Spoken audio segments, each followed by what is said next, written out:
The intern, they fired, but they didn't know who he really was.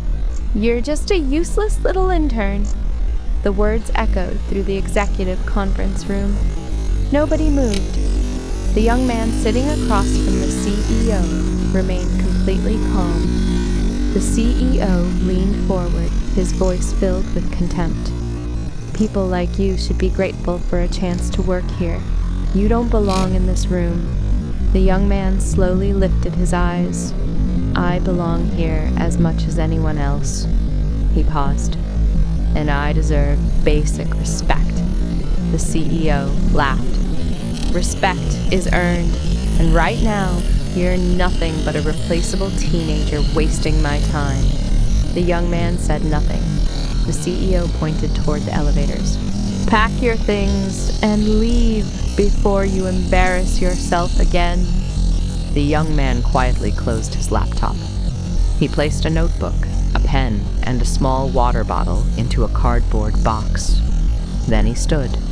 No shouting, no argument, no begging for his job. He simply walked toward the elevator. Behind him, the CEO smiled proudly. He thought he had just taught an arrogant intern an important lesson about hierarchy. What he didn't know was that the 19-year-old he had just humiliated controlled the $150 million investment keeping his company alive. And before the afternoon was over, that CEO was going to discover exactly who he had just fired. It had started only 3 weeks earlier. Malik Carter was 19 years old. On paper, he was nothing more than a summer intern at Westbridge Technologies.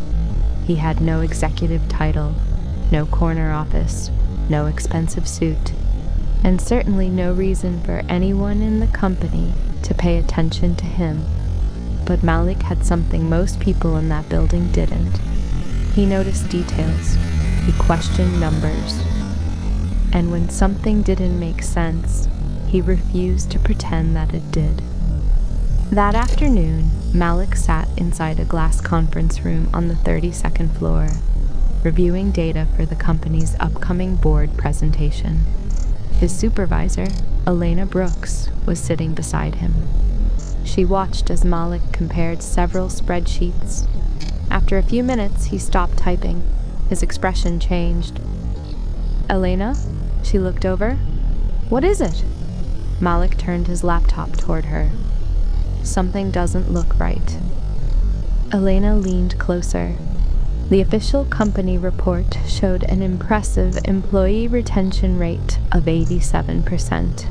At first glance, everything looked healthy, but Malik had checked the numbers 3 times. Then he opened another file. It contained the employee termination records from the previous quarter. 43 people had been fired.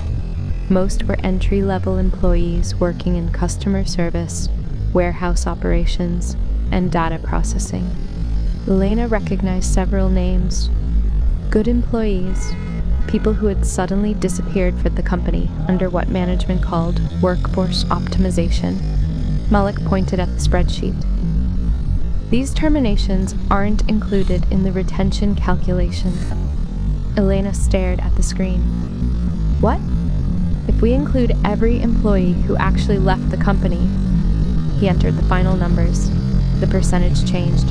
72%. Elena's expression froze. "That can't be right." "It is." Malik calmly walked her through the calculation. The company's official presentation said 87%. The real number was 72, 15 percentage points lower. And in just 2 hours, the CEO was scheduled to present those numbers to the board and potential investors. Elena lowered her voice. "Malik, Grant personally approved these figures." "I know.